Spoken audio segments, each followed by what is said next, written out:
caso de hoje, brincadeira perigosa. Antes de começarmos a falar sobre esse caso, não se esqueça de se inscrever no canal, compartilhar o vídeo com sua família e seus amigos e, é claro, deixar o seu super like para nos ajudar. O like não custa nada para você, mas vale muito para o canal. Muito obrigado e vamos lá! O meu nome é Pamela e o meu caso, na verdade, aconteceu com a minha tia por parte de mãe. Embora não tenha ocorrido exatamente comigo, eu vivi de perto a situação. Por isso, eu posso atestar todos os eventos que passarei a narrar neste momento. Eu gostaria de começar dizendo que essa minha tia era uma pessoa meio imprudente e inconsequente. Era uma dessas pessoas que não pensam muito antes de tomar atitudes perigosas, sabe? Uma mulher que gostava de brincar com algumas coisas arriscadas, espiritualmente falando. Ela gostava muito de fazer aquele jogo do copo. Sabe aquele jogo que as pessoas usam para falar com os espíritos? Pois é, você pode até não acreditar que as almas daqueles que se foram consigam conversar com os vivos nessa tal brincadeira. Mas existe alguma coisa ali que conversa sim. Então, a minha tia fazia o jogo do copo do seguinte jeito. Ela pegava um espelho e escrevia o alfabeto todo nele, letra por letra. Também escrevia os números e escrevia um sim e um não, de lados opostos.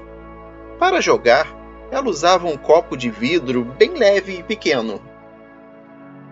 A minha mãe sempre me advertiu para não brincar com essas coisas.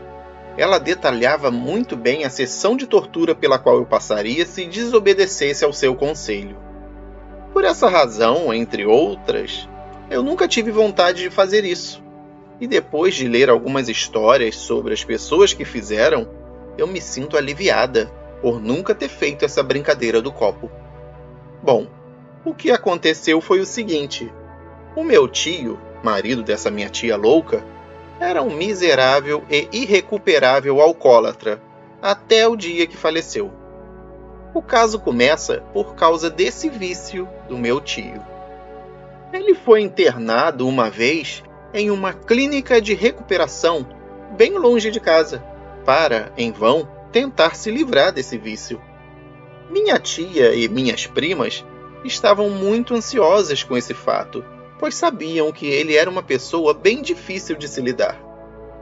Assim, minha tia decidiu que ia fazer o jogo do copo, para perguntar se as coisas melhorariam para ele. Ela resolveu fazer isso com as suas duas filhas. O plano era tentar fazer contato com o meu avô, o pai dela. Mas só que ela acabou contatando a minha avó. Bom, pelo menos era isso que ela achava. E pelo que parecia, o suposto espírito da minha avó não deixava que qualquer outro espírito se comunicasse com a minha tia. Então, a minha tia e minhas primas começaram a provocar o tal espírito para ver se era mesmo o espírito da minha avó. Eu não tenho ideia do que se passou pela cabeça daquelas três para brincar com uma coisa dessas, mas realmente elas fizeram isso. Para surpresa delas, o copo levitou no ar, rodando rapidamente, caiu e se espatifou no chão, bem perto de onde elas estavam. Eu não sei como não se machucaram com esse acidente. Só sei que depois disso, coisas muito estranhas e bizarras começaram a acontecer na residência delas. Naquela casa, a cozinha ficava do lado da sala de jantar, e havia um telefone fixo nessa sala. Às vezes, quando a minha tia estava falando com a minha mãe pelo telefone, ela conseguia ouvir os armários da cozinha batendo as portas desesperadamente. O que quer que fosse aquilo, tirava as panelas do armário e usava como se fossem uma bateria de escola de samba. Isso acontecia durante o dia, quando a filha mais nova dela estava na escola e a mais velha trabalhando. Ocorria sempre que ela estava sozinha em casa. Havia uma garagem que era encostada na cozinha, pelo lado de fora da casa. Ou seja, a mesma parede separava os dois ambientes. O portão da garagem estava sempre bem trancado e não tinha jeito de alguém entrar lá, a não ser por esse portão. O que acontecia era que, às vezes, quando alguém estava na cozinha conversando, começava a ouvir batidas nessa parede. A pessoa levantava, ia correndo até a garagem, mas nunca tinha ninguém lá. Às vezes, quando eu estava lá, eu podia ver a sombra de um homem me observando. Uma vez eu pude ver essa sombra entrando na parede, assim que ela percebeu que eu estava olhando para ela.